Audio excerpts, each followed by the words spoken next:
Hello all, I'm Sai and you're watching The Book Dragon. In today's video, I'm bringing to you my most surprising reads of 2022. I managed reading around 200 books totally in the year of 2022, and of all those books, these 10 are the ones which surprised me the most. It is either because I did not have high expectations for the book or because I just picked it on a whim and just found it amazing. I've also recommended most of these books continuously in the channel over the year, and I can also see myself recommending them more in the future also. So without any further ado, let's get into the books right away.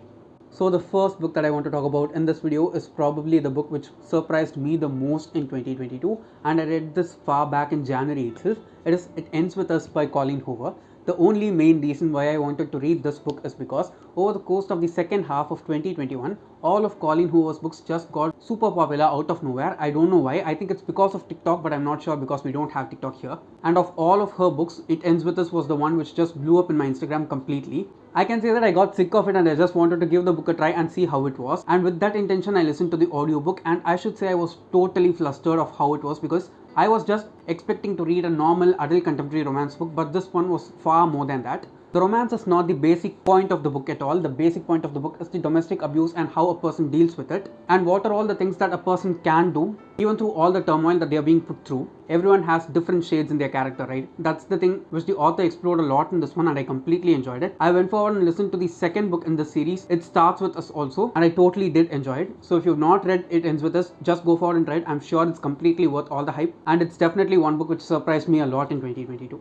The next one is another audiobook, and it is VALMIKI'S Women by Anand Neelakantan. I listened to this for free in the Audible Plus catalog, so if you are having an Audible Plus account right now, you can definitely listen to it for free also. And that's the reason I listened to it, because it was free. And I should say I was totally blown away by this one also, because I know that Anand Neelakantan is a huge mythological fiction author when it comes to India, but I've not read any of his previous novels because they are huge in size. So I just wanted to get a taste of his writing, and I just went forward and listened to this audiobook, and I should say it was a great experience. Okay, I listened to this in February, I think, and it is a retelling of the Ramayana but not the main story itself. It just narrates the story of 4 different female characters from the Ramayana who's either shown as a negative character or a character who's just overlooked when we see the story as a whole. The author just narrates the story of these 4 female characters for us from their points of view, and I should say it is a great tale when it comes to morals, because when it comes to mythology itself, we are shown that one side is a good side and the other one is a bad, even though there are grey shades in between in extreme levels. And I should say this book is a great exploration when it comes to both of those things. If I'm not wrong, of the 4 characters whom we see here, 3 characters are those who are shown in a negative shade for us in the Ramayana, and the writing of the author was also very exquisite, and it just fit in with the type of the story that the author was narrating. So if you've not read VALMIKI'S Women yet, just go forward and try it. I'm sure you will like it. Though you like Ramayana or not, I think you can enjoy the story, but if you do know the original story beforehand, you'll be able to experience a different facet of it from this one. So VALMIKI'S Women is the second book in this list for me. The next one is a psychological thriller, and it is Playing Nice by J.P. Delaney. I've talked about this book also multiple times in the channel already ever since I read it, and the reason why I read this book is because of a book club that I was a part of. We read 7 books for 7 different months, and I should say of all the books that we read for that book club, this was my most favorite. If not for that book club, I would have not even known about this book, and I'm so glad that I did, because it was definitely a super twisted and interesting story to read. Here we follow the story of 2 couples whose babies were swapped during their birth, and without knowing this, both the couples have brought up the babies of the other couple for the past 2.5 years. And after 2.5 years, what happens is one of the 2 couples gets to know what has happened, and they bring it to the knowledge of the other couple, and how they are going to deal with this situation is the actual plot of the book. Now this is a story which just compares nature and nurture, and the way in which the author has done it is really good. You might think that this seems interesting, but there doesn't seem to be anything thrilling about it, but trust me, there are so many things that the author does in the first half of the book that he excavates out and shows us in the second half that just blows our mind away. It might sound like I'm overhyping the book, but trust me, it deserves all the hype which it is not receiving in the Booktube community. So if you've not read Playing Nice by J.P. Delaney yet, just go forward and try it. I'm sure you'll not be disappointed at all. Next we have a YA contemporary, and it is Will Grayson by John Green and David Levithan, also which I read during the summer time, and I should say it was a perfect time for me to read this book because it was very funny and comfortable for me to read. Here we basically follow 2 boys named Will Grayson who are 17 years old, and both of them do not have anything in common at all. they are totally located in different situations and they have a very different type of lifestyle compared to the other. During a particular point inside the story, almost 100 pages inside the book, both of our main characters meet each other and they get to know that there is another Will Grayson who exists in this world. They also get to know that both of them are super different from each other, and from then on, many other funny things happen inside the book. There are also some very serious and crucial instances inside the book for one character of the two inside the story for us, but as a whole, it is a really well written, feel good book. I have read many of John Green's other books before this one, but as of now, I can easily say that this is my most favorite of all the John Green books that I've read so far. And also, after finishing this one, I want to read a lot more by David Levithan, because of the two Will Graysons whom we see here, the Will Grayson who was written by David Levithan was a lot more likable for me compared to the Will Grayson written by John Green. So I'm definitely going to read more of David Levithan's works in the future, and I just hope that they'll be just as good as this one. The next one is a literary fiction book, and it is The Book of Essie by Meghan, McClein, Weir. Here we follow our main character Esther, who's 16 years old, and the special thing about Esther is that she's a part of this family whose everyday happenings are just recorded and televised as a TV show. What happens during this time is Esther gets pregnant, and the person who made her pregnant seems to be the boyfriend that she's having in her high school. Because of various reasons, they are not able to deduce who that person is, and because of this, another person is brought into the picture, and Esther's plan to get married to that person since she is pregnant right now, and her mother is planning to make that wedding also into a huge event so that they can televise that also and make a lot of money out of it. But what happens behind the scenes is there is a lot of choreographing and grooming that is done for Esther as well as her siblings, which have affected them in multiple ways. Her mother just sees the money that is coming out of the show but does not care about their children at all, and because of this, Esther as well as her siblings face a lot of issues. So Esther just decides to take things into her hand, and she fabricates this huge plan with the help of few other people, and all of those things just crystallize towards the ending of the book, which just makes it very satisfying. It was a really well written and clear story that was also satisfying towards the climax. I think many more people need to read this because there are things which are happening like this outside in the world. So because of all these reasons, this was a surprising read for me. The next one is a sci-fi / dystopian book, and it is The Host by Stephenie Meyer.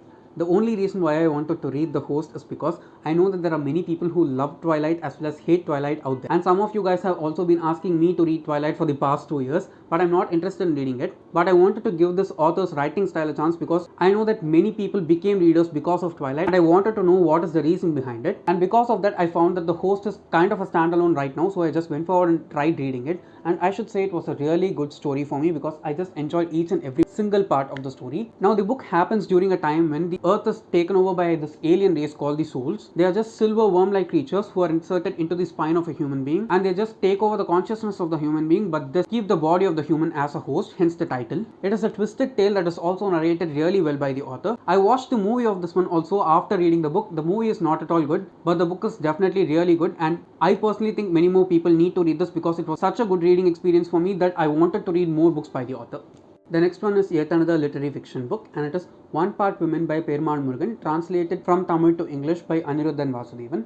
This is the first part inside the trilogy, and the best part about this series is that you can read all the 3 books inside the trilogy in any order. It will not tamper the experience of reading the series in any way. Here we follow a couple, Carly and Ponna, who've been married for over 10 years now, and the problem that they are facing is that they have not had any children at all, and because of this they are ridiculed by the society in which they are a part of continuously, and that's the basic plot of the book. How they are dealing with all these societal issues by being compassionate and lovable to each other is the center focus of this series. But apart from that, there are also so many bad things which happen in here. Both the main characters whom we see here, that is the couple Carly and Ponna, are very different from each other. Carly, for example, is a very calm and gentle-natured person, whereas Ponna is not like that at all. Just remember that it should be very emotionally stable when you are going to read this book because it is very brutal in its tone. I did not expect this book to be that good, so I have not continued on with the 2 books inside the series also, even though I have them with me. I think I'll be finishing them in 2023. Let's just wait and see. But considering all these things, this is definitely a very surprising read for me from 2022. The next one is another adult contemporary romance, and it is The Spanish Love Deception by Elena Armas. The reason why I wanted to read this is because I made a video in which I read 4 to 5 different popular romance books and reviewed them as a whole. I'll try to link that video down in the description. You can check it out if you are interested. This book was part of that video, and I should say I just had a great time while reading this book because it was very funny. Okay, it is basically just an adult contemporary romance, but apart from that, the author also does so many things which just made me laugh throughout the book. Especially the main character whom we follow here, Catalina, is a very funny person. She is also very awkward at times, which just makes the story even more funny. Having said that, this is not just a love story which is just funny in its tone, it is also very steamy. I've seen that this book is categorized as erotica in some book related apps, but I don't think it even edges into erotica because it is not just about the sexy steamy stuff. It is just a small chunk of the story, but apart from that, there are also so many things that are going on in here. characters, and the author also showed workplace sexism in a really proper way for us in this book, which I've not seen as much in other books that I've read so far. So expecting just a normal adult contemporary romance, having all these layers just made it much more enjoyable for me. That is why this book is in this list. The next one is a short story collection, and that itself is surprising for me because I don't prefer short stories as a person, because I like long format stories more compared to shorter ones. And the book that I want to talk about is Interpreter of Maladies by Jhumpa Lahiri. I wanted to read many books by this author because I've heard really great things about her, but only after reading this book I was able to understand why she is so popular. And the reason she is so popular is because her writing is exquisite. Okay, I have not read anything like this before at all. It is just a collection of 9 short stories where she talks about very mundane things that happen in the lives of 9 different characters, and how she narrates this is the best part about this book if you ask me. I just want to read all of Jhumpa Lahiri's books just because of her writing in this one. If you've not read Interpreter of Maladies, just go forward and try it. I'm sure even if you don't enjoy the story as a whole, you will get sucked in by the writing of the author, because she has this very nice aesthetic tone of writing which I have not seen in any other author before. So Interpreter of Maladies easily deserves a place in this list for me. The last book in this list is a self-help book, and it is The Source by Dr. Tara Swart.